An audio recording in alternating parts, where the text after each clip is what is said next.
Good morning, everyone. Welcome back to another vlog. Today is another first-time visit for me, and that's Lake Winnepesaukah here in Georgia, otherwise referred to as Lake Winnie in short. This is a ultra-historic park, opened in 1925, which is crazy. You've got only 2 roller coasters here. It's really more of a carnival vibe, but there is one I'm really looking forward to, which is Cannonball, a Philadelphia Toboggan Company wooden roller coaster. Super old ride. Looks awesome. And in addition to that, there's quite a few very interesting non-coaster attractions as well. You have the beautiful lake, as the name implies. I think you can take a little paddle boat out on there, so we're gonna try to do that as well. Yeah, I'm really excited to do this park. I always like going to kind of these smaller parks. They're always a really fun place to go and check off your list. And yeah, Cannonball should be a really cool coaster. So yeah, looking forward to it. But I am a little bit concerned about all of the kids behind you. There's a bunch of school groups here today, so hopefully that's not a big issue for us. I see a couple of my classmates from back in the day. Stop. No, but this park is situated in Georgia. It's right across the state line from Chattanooga, Tennessee. But yeah, we're literally walking distance from that state line. It's pretty interesting, actually. All right, we are in the park. I'm seeing a lot of old school weird rides here. There's like a strange parachute thing back there. Also, all the trash cans, they're like little clown faces. You put your trash in their mouths, which is very bizarre. This is the part of the video where I might sound a little entitled. Every time I come to one of these small parks, I want to do some advertising for them. I'm always like, hey, if you guys can grant us with complimentary admission or wristbands, that would be greatly appreciated in exchange for the vlog coverage. And almost every park that we go to agrees and is so helpful. This park was one of the oddballs that really wasn't. And I'm not just talking about declining altogether. What ended up happening was we showed up. We were trying to track down, I guess, the owner of the park or the manager. I'm not exactly sure what his position is, but everyone just says, go to the guy in the blue.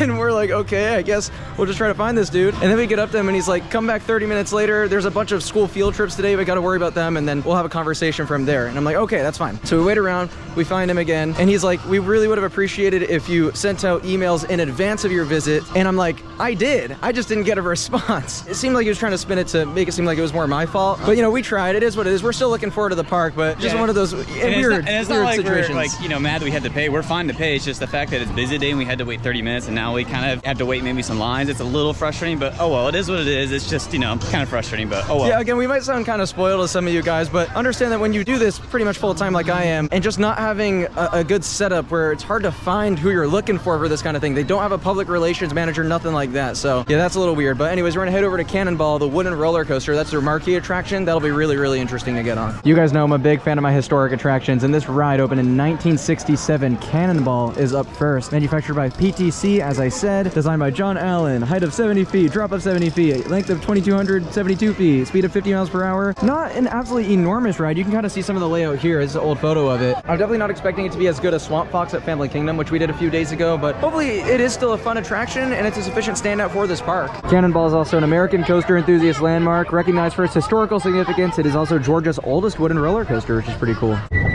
Oh, that is an unpleasant sound that I am not a fan of. Up we go. It smells like an old wooden coaster. I love that smell. Oh yeah, look at that layout. That looks great. Here we go. Cannonball.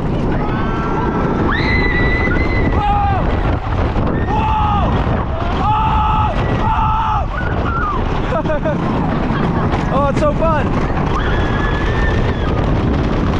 Whoa!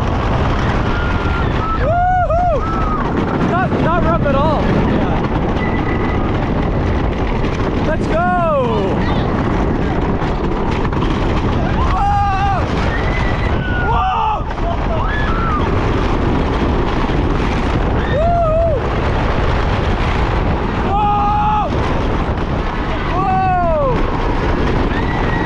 Whoa! That was a front row ride there on Cannonball. I really enjoyed that. That was easily better than I expected. Fantastic classic Woody, great layout, great forces. Thought it was excellent, and not rough either. It was actually maintained super well, I thought, which is kind of ironic because the rest of the park, honestly, looks a little bit run down in my opinion, but we'll get to that later. We'll talk about it more, I'm sure. And it does have those buzz bar restraints too, very minimalist, so you are able to get a lot of airtime because of that. I think if you had just traditional lap bars, that would not be as good. Yeah, I thought that was great. It's solid airtime, it's pretty smooth. It's just a fun classic wooden coaster. It won't blow you away, but man, it is a lot of fun and definitely worth coming out here for it. Hey, we're gonna get on this drop tower next from Larson. These are amazing, but look at how the paint is peeling off this. This looks mad sketchy.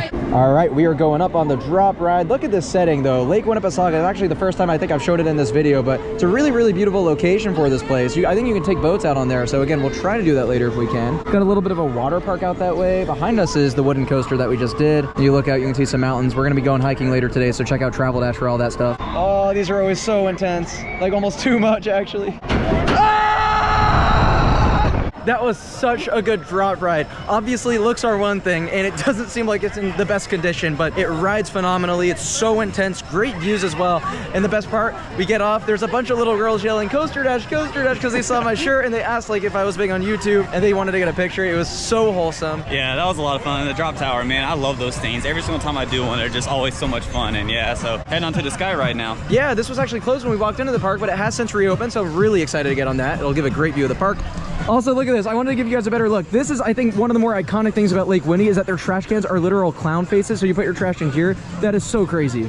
Oh, max weight is 340 pounds. Evan, I don't think we can fit on this. Well, no, I'm actually really excited for this because this is one of those classic chairlift rides where your legs are dangling and all that. Oh, this is so nice, man. I'm really happy this opened up because this is probably the best way you can get a view of the park. I think they have a train ride too that we might do later, but got another roller coaster to get on over there, a little wacky worm, kiddie coaster. Yeah, but this location is sick. This is definitely the best thing about this park aside from Cannonball. Some rather unfortunate news though, they have a really unique wooden slide thing here that we're going to talk about as we get closer to it because there's a lot of history to delve into there, but sadly that is closed. It's probably the most original ride in this park, so that is a bummer, but at least we're getting on all the roller coasters and all the other things seem to be operating today, which is great. Yeah, look at that. You go down there's not even track there because you're going so fast that you don't need one, and then you enter this little corridor here. It's a shame that it's closed because yeah, this looks like a really cool looking ride, but oh well, it is what it is. At least everything else is open.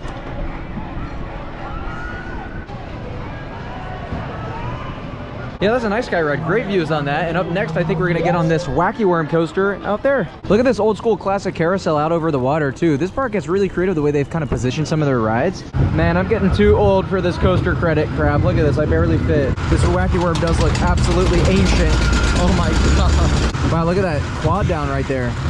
Whoa, incredibly intense. Man, this is getting me all excited for Air Force One in a couple days. Whoa. Oh, not too rough. We're good. We've got Wacky Factory up next. This is a classic dark ride, opened in 1969. These can be really, really interesting, so I am looking forward to this. And look at this facade. It is definitely wacky, that's for sure. Oh boy. Oh, it smells like an old rotting dark ride. My favorite smell in the world. Whoa. Oh, that is something. Oh man, who are you, man? This definitely reminds me of Wacky Shack over at Waldemere. Has the same vibe. Might even be the same manufacturer. Ooh. Whoa, that is unpleasant. What in the world? Whoa! There's like a little drop or something. Well, I'm not so sure I agree with that take. Whoa. Whoa! Whoa! We're going kind of quick. Whoa! No, that's a...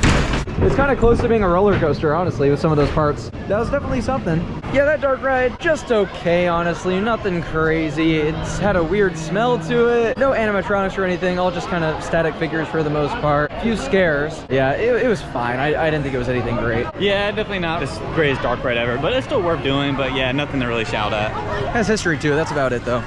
And we think we're gonna get on their scenic train ride next. Get a lap around the park. Going around the lake, around the park. This should be a really nice scenic ride. Well, it's just our luck that the train gets stuck right here, but at least it's a really nice view. Best view so far, actually, on the train ride. But yeah, the operator literally just got out. We're messing with the train, trying to get it back running. There's the boat chute. Such a bummer that's closed. Man, I so wish that sign was not there. This is the oldest operating attraction in the park from 1927. So I wanted to give some history on this. The park actually has a lot of really cool information on their website about boat chute. They say it was designed and constructed by the founder of Lake Winnie, Carl Dixon. Built during the winter of 1926, 1927, it was the first ride in the park and remains one of the most popular rides in the park today. The boat chute is the oldest mill chute water ride in the United States, according to the National Amusement Park Historical Association, aka there's really not much like it out there in the world. I don't think the ride would be anything like amazing. It's pretty much just that one drop out there. There's also a tunnel. I'm not sure if there's theming in there. And it's just one of those things where I don't think I'm going to be coming back to this park because it's so remote from all the other different parks in the region just to be getting on that again, right? Like Cannonball was super fun, but nothing much else about this park blew me away or anything. That being said, Lake Winnie did grow on me as I went. I think it's a solid classic amusement park. Nothing overly crazy though. In most areas, it's kind of generic, I think, and it could just do with a little bit more upkeep, but I'm not sure how they're doing financially. But I do like how you can enter free and then you just pay per ride or get a wristband as you go around. Also, something I forgot to mention, the park is celebrating 100 years this year, so that is also kind of cool that we got to go during their anniversary. I mean, it's not anything super great. It definitely has a beat up vibe in a little ways. It definitely needs a little TLC, but it still has that cool small park American feel. It's not the greatest park ever, so I wouldn't go way out of your way to do it, but I mean, if you're definitely in the area, I would suggest, you know, stopping by. Alrighty, thank you all so much for watching, and we'll see you from our next park, which is going to be over in Alabama. Stay tuned, and I'll see you then. Peace out.